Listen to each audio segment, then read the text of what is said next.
You're listening to Bodify Insider from Bodify Functional Fitness. Bienvenidos al podcast Bodify Insider, episodio creo que 7, 8. Le hemos dado muy tranquilo esta temporada, pero viene mucho que platicar y tenemos mucho que platicarles de todo lo que viene para el 2024, como lo han escuchado en los podcasts anteriores, en cuanto a programas de especialidad que tenemos, como Sport and Training, como DECA, que también viene una nueva temporada, y sobre todo se viene algo especial para Laredo, pero sin más información que darles acerca de eso, precisamente el día de hoy quiero dar la bienvenida a Pete Science. Thank you very much. Quien sobrevivió este pasado fin de semana. Hoy estamos grabando, hoy es miércoles 8 de noviembre y estamos grabando pues básicamente el podcast en cuanto a su experiencia que tuvo en el World Toughest Mudder. Esta carrera que ya tiene aproximadamente unos 10 años, ¿no? Probably, Más o menos como 10 años. Es una carrera de 24 horas. Era inicialmente del competidor inicial de Spartan Race, que es Tough Mudder. Eventualmente, después de COVID, o durante COVID, ¿no? Creo que se fueron a quiebra, Spartan Race los compró y básicamente ha revivido la compañía y ha seguido manteniendo, creo que el status cool que tiene en lo que es el obstacle racing. Y ya tengo muchos años que no voy, de hecho, probablemente la última vez que fui a un Tough Mudder fue cuando iniciamos. 2015, 2016. 2015, 2016. Yeah, 2015. Y desde entonces no he vuelto a un Tough Mudder porque obviamente, pues, como podrán ver, amamos Spartan Race, pero sin duda es una gran experiencia si ustedes quieren conocer un poco más del mundo de obstacle racing. Definitivamente Tough Mudder está dentro de la lista, así como Savage Races. Absolutely. Y definitivamente, pues, Spartan Race tiene una gran vertiente. Pero bien, sin menos habladera de mi parte, Pete, bienvenido al podcast. Thank you very much, brother. 24 horas. 24 hours. Llegaste el jueves. You got there on Thursday? No, I got there. I went on Thursday to San Antonio just to split up the trip, and then Friday got there. It's a 24-hour race, and it's self-sufficient, so they don't really provide you much. So you have to take, a tent. You have to take sleeping bags. You're gonna be out there. I took my wife, Gabby. She was my pit master. She kind of took care of me the whole race. So Friday we got there, set up the tent. That way, we were all done and ready to go for Saturday when the race started at noon. So we set it all up.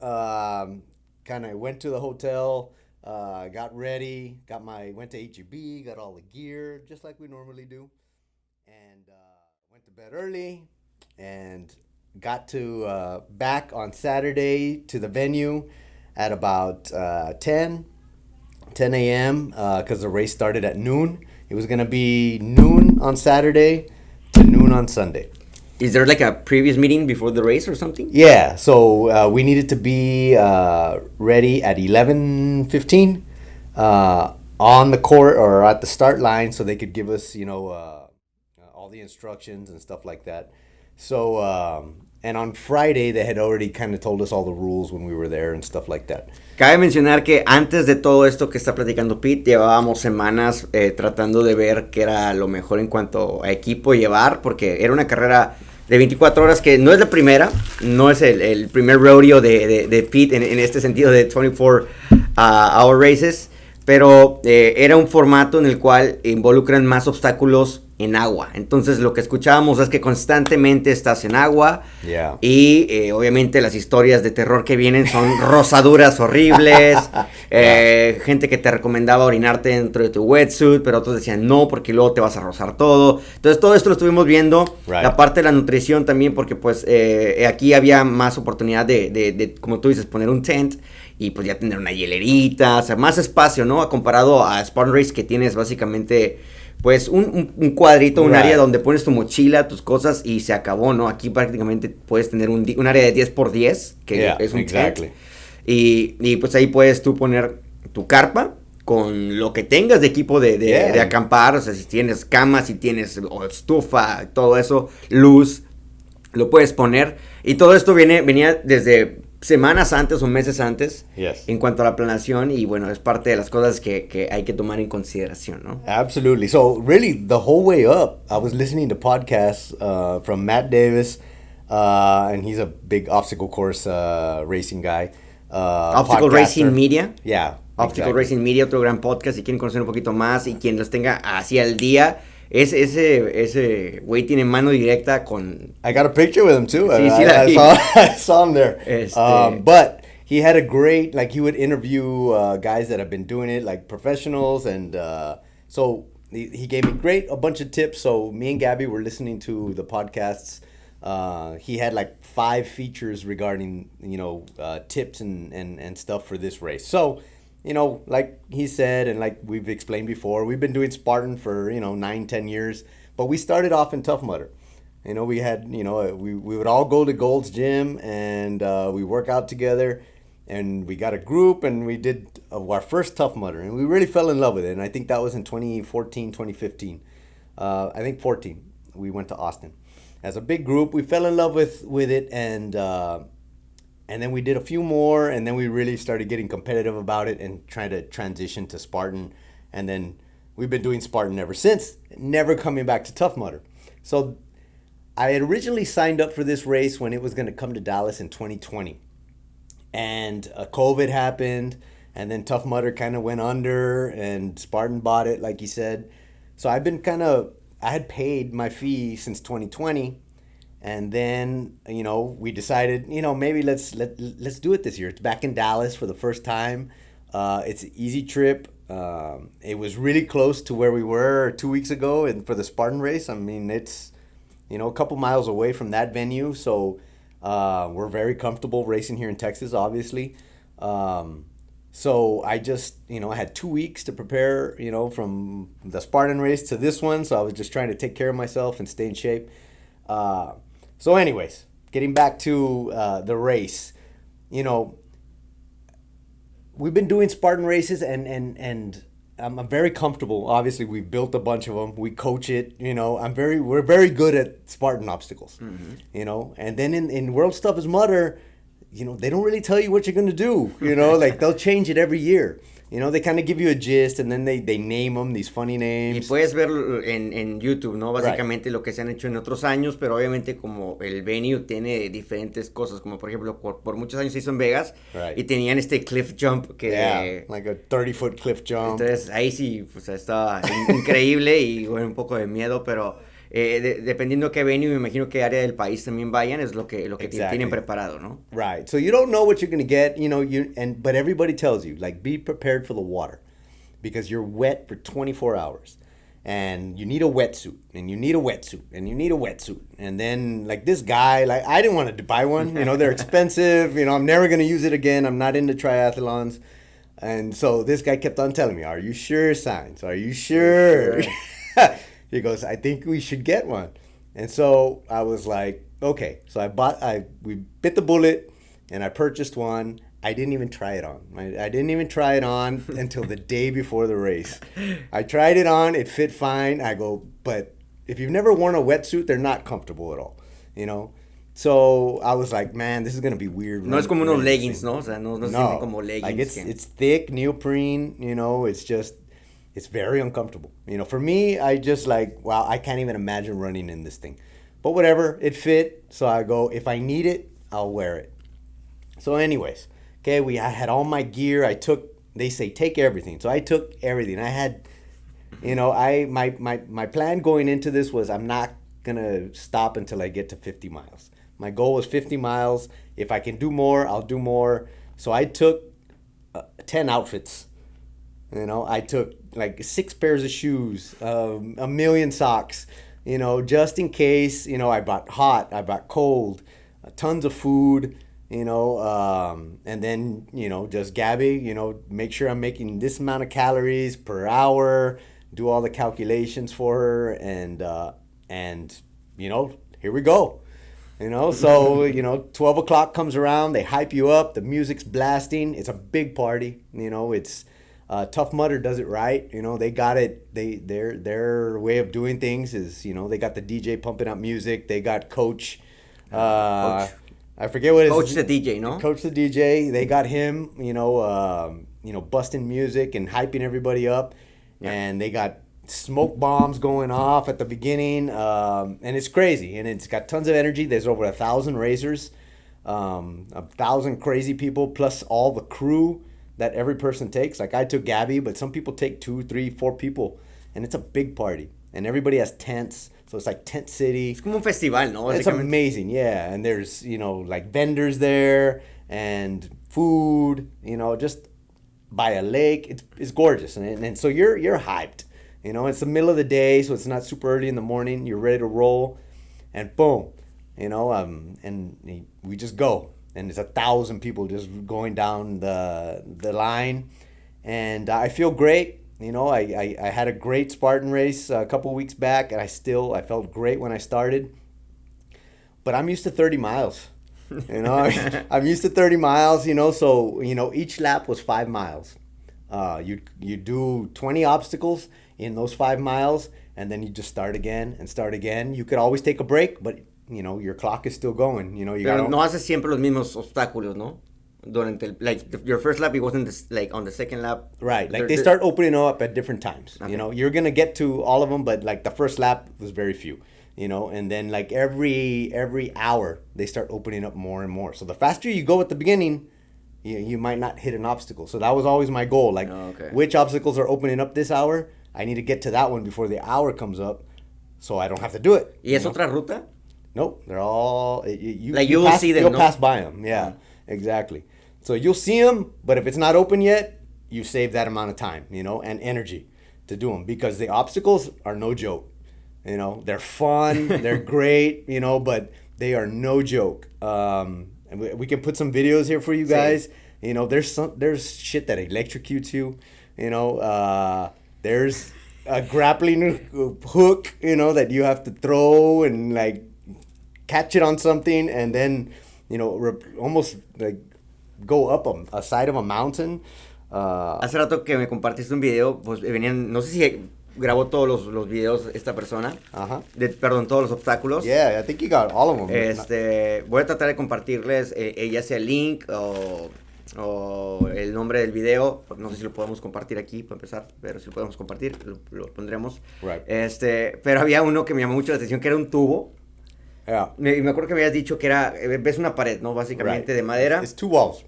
Y hay un tubo como con un aro de metal. Yeah. Y traes, imagino que un palo de metal, ¿no? O algo. It's a metal pole. Metal pole, y estás en agua. And you're in the water, yes. Entonces, lo que haces es meter el palo y hacia como, yo creo como un metro y medio más adelante, están un montón de clavos con aritos. Yeah. Con unos rings así más o menos. Like little bracelets. Entonces, lo agarras y lo empiezas a jalar, pero si tu palo o el tubo toca el aro, te da un toque, y pues obviamente se te va a caer el aro. Entonces, era parte de los obstáculos, y nomás veo en el video que alguien va de que, así como que de repente, ¡fuck! Exactly. Entonces, and that was not the only thing. You're doing it, but you're in water. So when your neighbor got hit, you got hit. So it's you're getting pissed off at him, hey man, come on. So the shocking thing was, that's why one of the reasons why I didn't really like Tough Mudder was the whole damn shocking thing. I go, what's the point of this? But in this race, it makes you focus. And in the middle of the night, you're focused, and it's hard to focus. Eso creo que es una de las cosas más difíciles, y precisamente por eso es porque necesitas a alguien en el, como tu crew. Yes. Porque llega un momento en el que estás tan cansado, como por ejemplo, si ustedes han tenido un largo día de trabajo, por ejemplo, y de repente, oye, se te olvidó esto que te pedí en la tienda. Obviamente, ya estás cansado y quieres llegar a casa. En este caso son 24 horas, no sé, estás 12 horas dentro de la carrera. Y si quieres mantener tu nutrición en punto, eso necesitas una persona que te esté, pues, como dices tú, que le está diciendo a Gaby, asegúrate que consuma este número de calorías. Ahora también en ese tipo de obstáculos estás cansado, imagínate, después de 12 horas todavía estás ahí con el mendigo palo. Entonces, sí veo lo difícil, ¿no? Del juego, y pues que tampoco quieres quedar electrocutado, ¿no? Exactly. And actually I did really, really good on that one. But I would get shocked every time, and it would buckle your knees. But I got it every time, I did really well on the obstacles themselves. But there were all kinds of different stuff, monkey bars that is like a net that kind of hangs, so it makes it interesting, and everything has water. Everything has water. So You know, sometimes it's ice water that you see them just dumping. There was a tractor, you know, and I was trying to beat the tractor because I knew he was carrying ice, you know, and you just saw like they took it out of a semi truck, the caja, you know, and it was just 1,000 bags of ice that they were dumping into this thing that you were going to get into. So, you know, they play with you mentally, you know, and that's the thing, like you just said, like when you're tired and you're not thinking straight, the pit crew is very, very important. And, you know, you got to have somebody that you trust that's, you know, going to take care of you, to pay attention, see how you're feeling, and making sure you're getting enough calories. Oye, por ejemplo, si fallas un obstáculo, ¿qué pasaba? O sea, There's a penalty. So you need to do it, like you can't not do it. mm-hmm. And there's, I think, 9 of those, or there's 11 penalty ones. And the penalties were ridiculous. Like a mile, you know, go, like run half a mile, and there's a poste like that with a little thing of, like a line of paint. And they had like a maleta, or a mallet, and you have to hit it into the ground, and the ground is like super hard. And then you have to pull it out, and then take that to the judge, make sure it was okay, and then run back a half mile. So imagine how long that takes, you know, and that's just one, you know, there's 11, you know, so for people that are, you know, not as fit, you know, that hit all of them, you know, there was one guy that told me he got to 50 miles, but it took him 60 miles to get there, like on his Garmin, because of all the penalties that he had to do, you know, so... You know, the penalties were ridiculous. You know, if you read like stuff about it, like that's what everybody was like, oh my God, like the penalties were too much. I didn't, you know, thank God, you know, like I said, we've been, you know, we're good at obstacles, and it really helped all the Spartan training that I did. So I didn't fail many. The one that I suck at, just like the spear throw in Spartan, I have no balance for balance beam. I failed it every time. Yes, it was a piece of wood, you know, two 2x4s that, you know, over a lake or over like a pool, you know, and I would get halfway and it would start wobbling and boom, every time. So, you know, that one got me every time. But all the hanging stuff and all that stuff, I did really, really well. So anyways, I get through mile 1. I mean, I get through lap 1, lap 2, lap 3, lap 4, lap 5. Twinkle toes, yeah. Yeah, twinkle toes, exactly. That one got me every time. I'm not going to lie, I failed that one every time. But the penalty on that one wasn't that bad. It was put 2 like pieces of wood on your feet, and they had like a strap, and you had to walk like a penguin around some cones. So it wasn't that bad. But so I got to mile 25, and I did that all in the light time. And then, like I said, I was feeling great. You know, I'm used to 30 miles. I went in real quick. I ate something, and then I went back out for lap 6, and I got to my 30 miles. And then at that time, lap 6 to me was one of the hardest ones because I was still feeling good, but I got cold because I didn't change. Like, that's where my first mistake. I didn't change what I was wearing. And the temperature just drops on everything. When the wind picked up, I was wet for that whole lap. So I really, like, by the time I came in, I had the chills, like, to where they, you know, almost Montana-like, you know, maybe not so bad, but you can't control, you know, you're pre-hypothermic. So I was in a bad mood when I came in. You know, thank God Gabby, you know, loves me, and she put up with me for a bit. And I told her, look, I'm gonna eat some caldo. We had bought some of those Campbell soups, and she went and microwaved it for me. I ate it, and I go, look, I need a nap. I need a nap real quick because I knew I was gonna have to put on the wetsuit for the next lap. So I told her, give me about 15, 20 minutes, a nap. That ended up turning into, by the time I went out to the next lap, it was like 2 hours, you know? So you get cold again, you know? I was in a bad mood. So lap 7, I can honestly say, was my worst lap ever, you know? The first 6 were great, but to get from mile 30 to 35 was a struggle for me mentally because now it's dark. You have a headlamp. You can't run because it's muddy. So it just takes forever. You're uncomfortable. I can't get used to running in the wetsuit. I had to pee in the middle of it. And if you've ever gotten in it or out of a wetsuit, it's very hard to do by yourself. So I could take it off, and I peed, but then to get it back on, I'm like, hey, somebody zip me up because the zipper's in the back. So some guy helped me out and I went on. So that one was brutal. So I came back in. I go get this damn thing off me to Gabby. I took it off and I go, I need another nap. That ended up turning into another 2 hours. So now I'm like just in my head. I'm not gonna make my 50 miles or more that I wanted.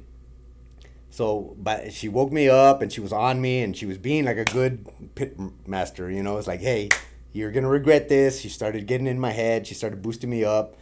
And so I was like, and she goes, what about a Monster? Drink a Monster, because if you know me, I love Monsters. So we had a few there. I drank it and I swear to God, I felt it from my toes all the way up.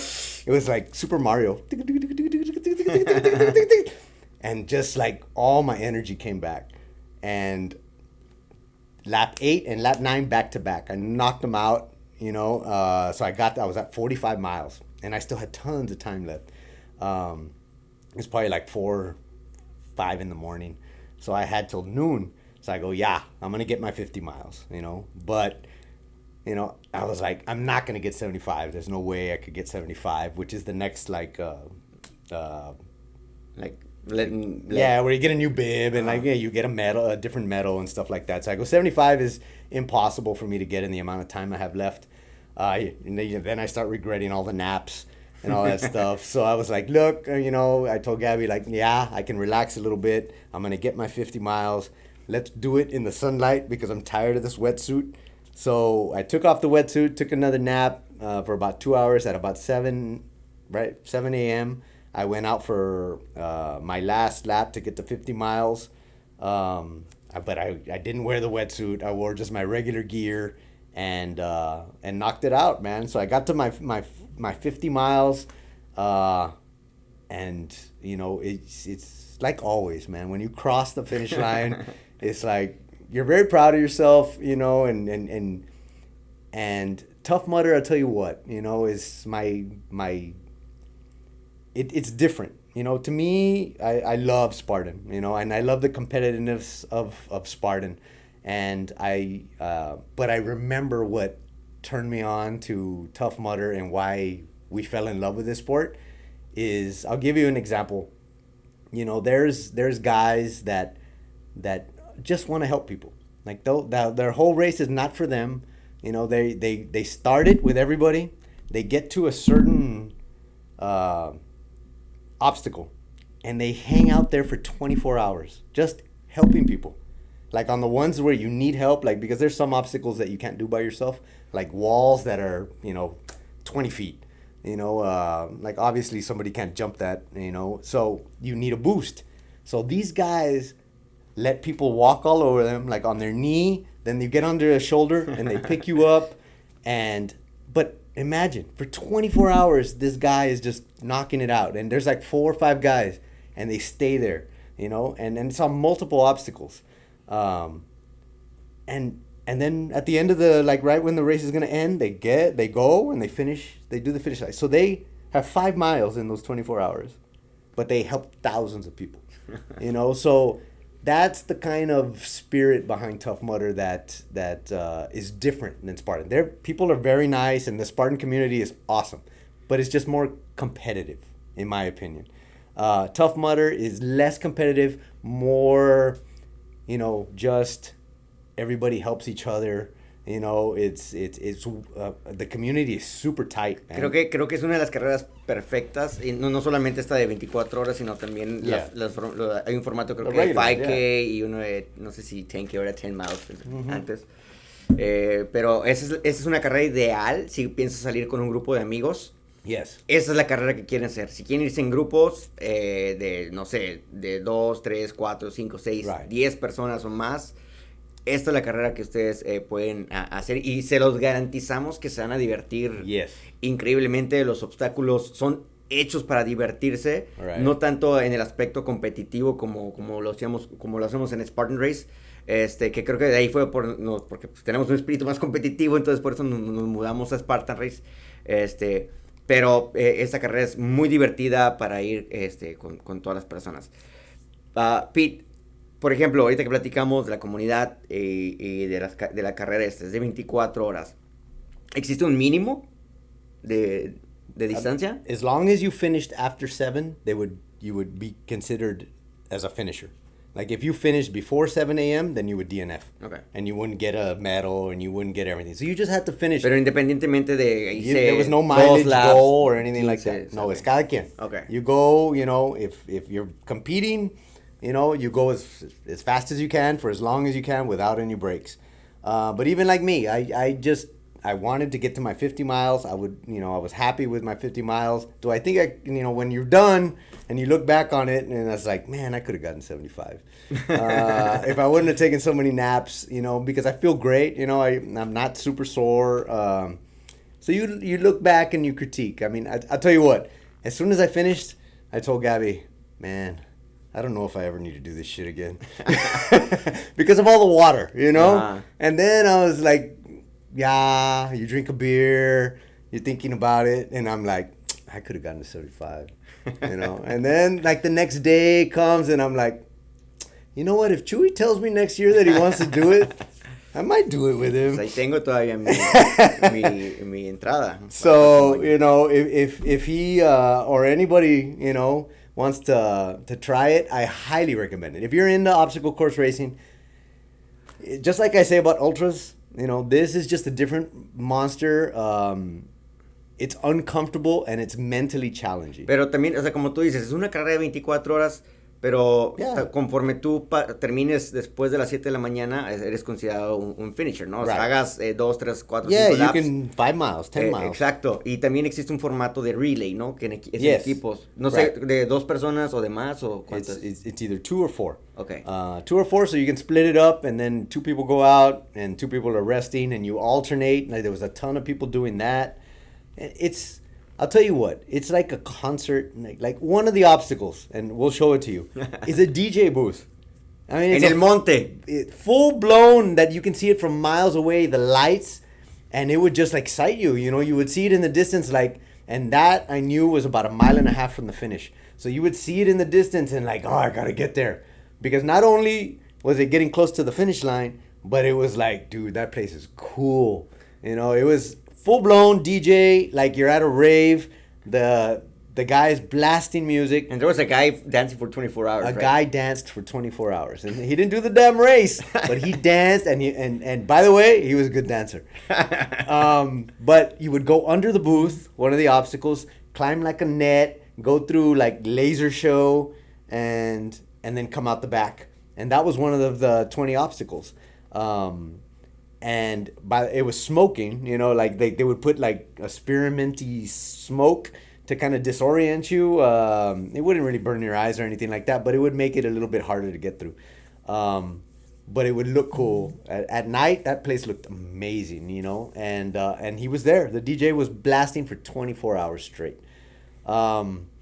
So it's very creative. The obstacles are awesome, especially for somebody that's been doing Spartan that, honestly hasn't changed their obstacles in a while. Por ejemplo, yo sé que mucha gente no mucha gente que nos escucha, pero la gente que nos escucha usualmente nos escucha porque platicamos mucho de Spartan Race y todo esto. Mm-hmm. Por ejemplo, estas personas que han hecho un Spartan Race, tal vez un sprint o un super, también podrían hacer esta carrera de 24 horas. Yeah, like I saw and I ran, because you talk to a lot of people. There was one guy that like, hey man, I'm only gonna run during the light. At nighttime, I'm gonna go and chill in the tent. And then when the light comes up again, or right before light, because you want to see the, the sun come up, it's beautiful, the weather is great. And that's what he did. He got a couple laps in, went to sleep, relaxed, ate. And as soon as the sun came back up, he went and finished as many laps as he could. I don't know what he got to, but there's a lot of people like that. Like, it's not as competitive. Like, obviously, competitive people are going to be competitive. Es como en Esparta, ¿no? Digo, está los waves más tempranos que son competitivos. Right. Y si tú vas a divertirte o por el challenge, pues vas a tu wave, ¿no? O vas simplemente a divertirte. It's everybody's race. You're racing, for yourself. So it's as competitive as you want it to be or as fun as you want it to be.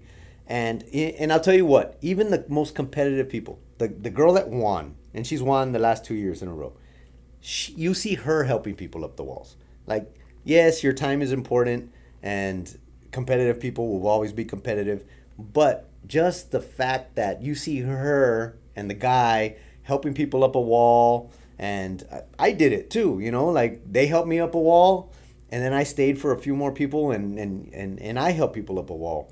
And it's that kind of ambiente that, I mean, it's beautiful to see, and it's, you see it in Spartan as well. It's the whole OCR, obstacle course racing community is the shit. I love those people. But man, Tough Mudder is just on a different scale. Like, you just see it so much more because the obstacles lend themselves to need help. There are very few people that can, do some of that stuff. So, and you see all different types of people. I saw a 78-year-old woman, and there was guys, pushing her in a wheelchair, and then she would get up and she would walk and she would do whatever she could do. You know what she got to? She got to 25 miles. Those guys and her, you would see her get up the walls, obviously with help, but it's still like, I think she comes out in the video as well. It's cool stuff, man, and it's fun to watch. It's fun to experience. So I highly recommend it. We might even have to throw one in, maybe not the 24-hour one, but a regular Tough Mudder. No, pero por ejemplo el año que entra, en el podcast anterior platicábamos acerca de todo lo que tenemos planeado para el calendario del 2024. Right. Entonces podría ser la culminación. Yeah, there you go. Irnos todos en grupo y que no has dicho dónde va a ser el próximo año. Right. El próximo año, esta carrera, originalmente comenzó en Las Vegas, después se movió, no me acuerdo otras partes, Jersey, Alabama, y luego llegó a Texas, right. Y de Texas se va a Central Florida. Yeah, right next to Disney World, for all you Disney fans. So you can go, race, then spend the rest of the week, touring Disney and being in Orlando. So, if any of you are interested, hit us up. Maybe we do that next year. Maybe. Yo ya tengo varias personas en mente que sí, sé que, nomás de que les digamos, sí o qué.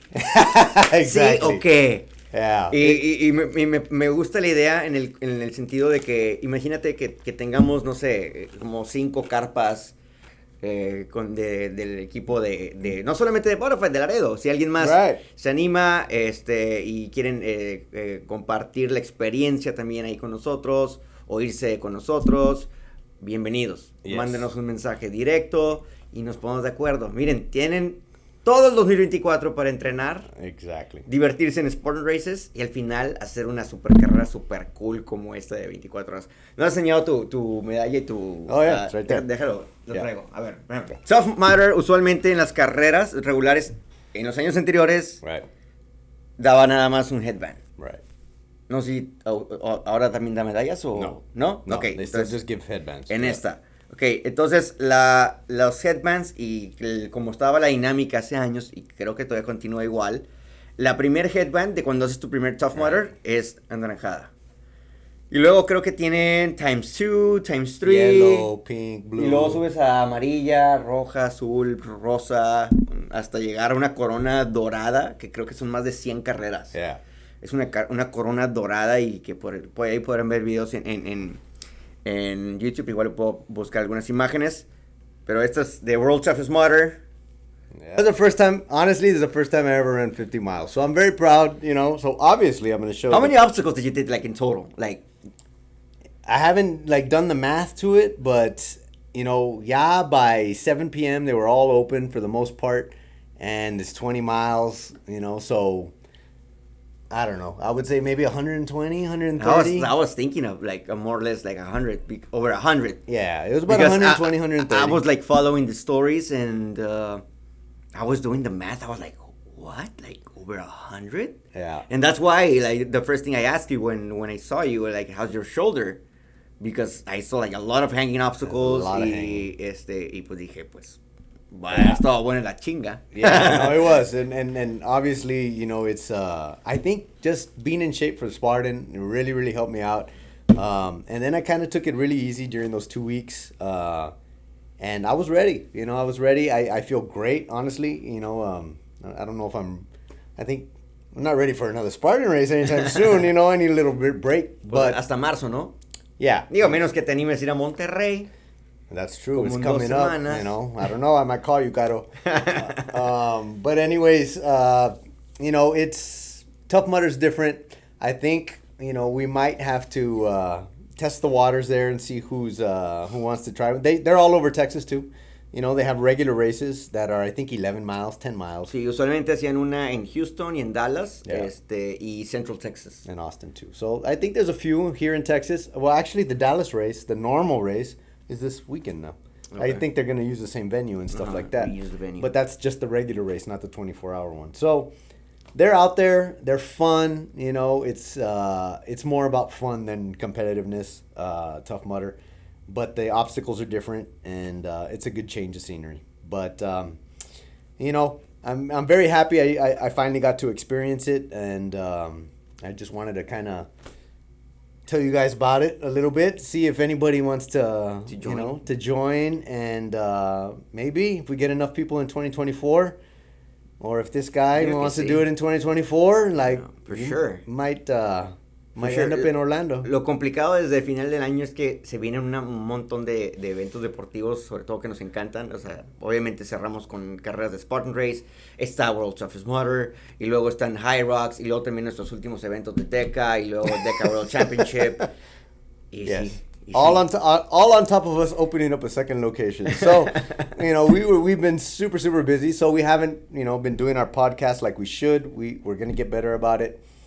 So any questions, please hit us up. You know, I think 2024 is gonna be a great year. Lo platicamos en el Yeah. podcast anterior y Listen to it. comenzamos el primer programa de Spartan para el 2024 el 13 de... ¿Era un 13? ¿Enero? Yeah, the 13th. January Yes. 13th. January 13th is our first program for Houston. Houston Trifecta Weekend. We got 4 races in Texas next year, so I think it's going to be a great year to maybe add, you know, keep, you know, everybody going in the Spartan community that we built here in Laredo, and add to it. You know, it's a wonderful sport.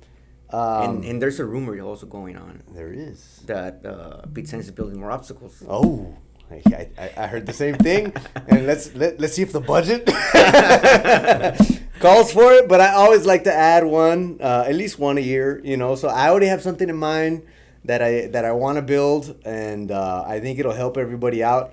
But now that I experienced Tough Mudder too, I mean, we might need to. ¿Han visto las tweak películas de things. Saw? Hay cuenta que es este güey, pero haciendo obstáculos, nada más. Yeah, so you know, we got some things going on that I think you'll like in 2024. We always try to change it up for you guys and keep it new. I think what the changes we made, like we said in the prior podcast, is made a lot of difference for you guys. I saw so much. I mean, improvement with you guys. I mean, it was amazing to see. It's fun. I love that the community in Laredo is growing.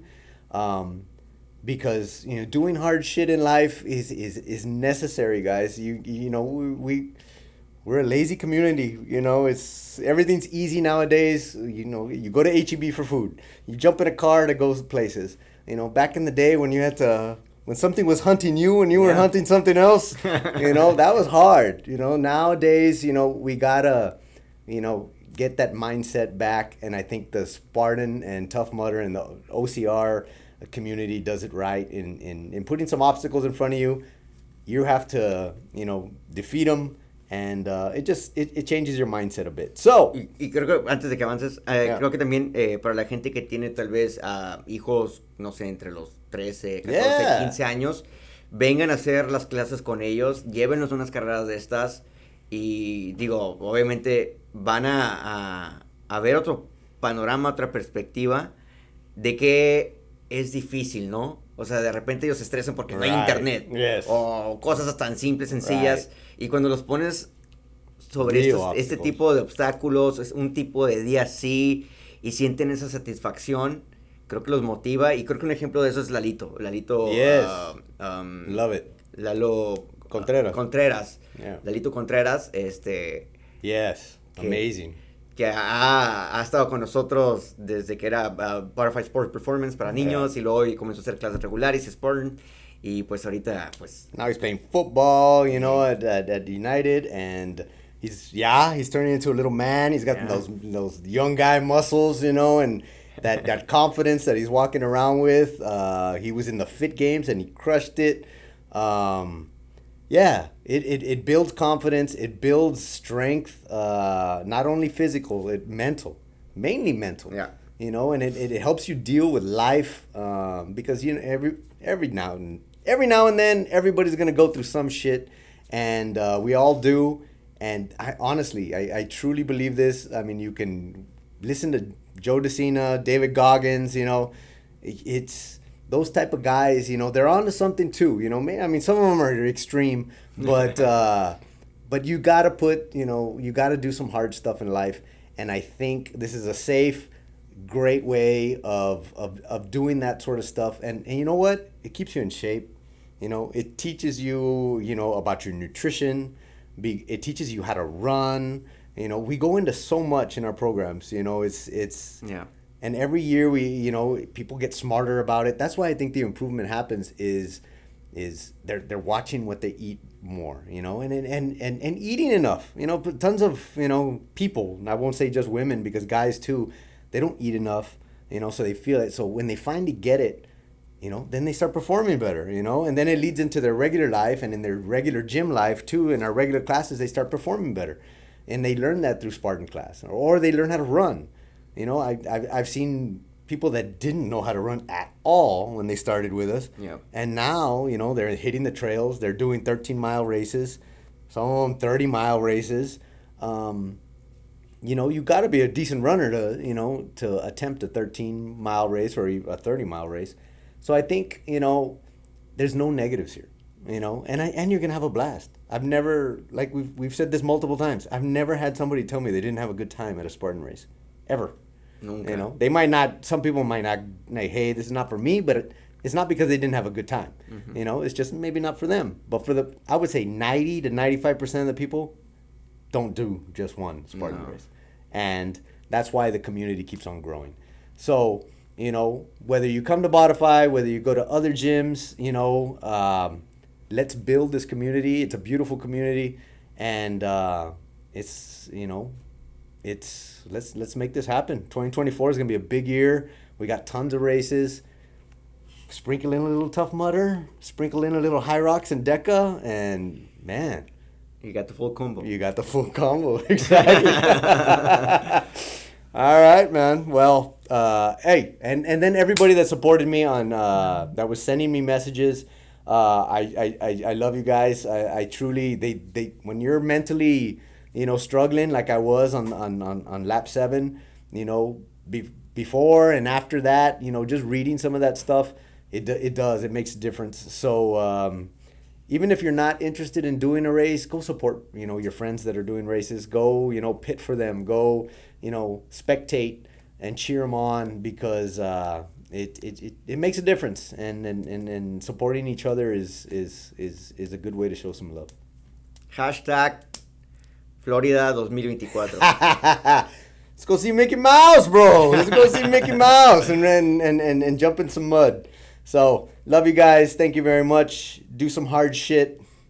Gracias, y bueno, pues nos sintonizamos hasta el próximo podcast. Gracias por estar en sintonía, y síganos en redes sociales, @Bodify, y cualquier duda, pues envíenos un mensaje directo.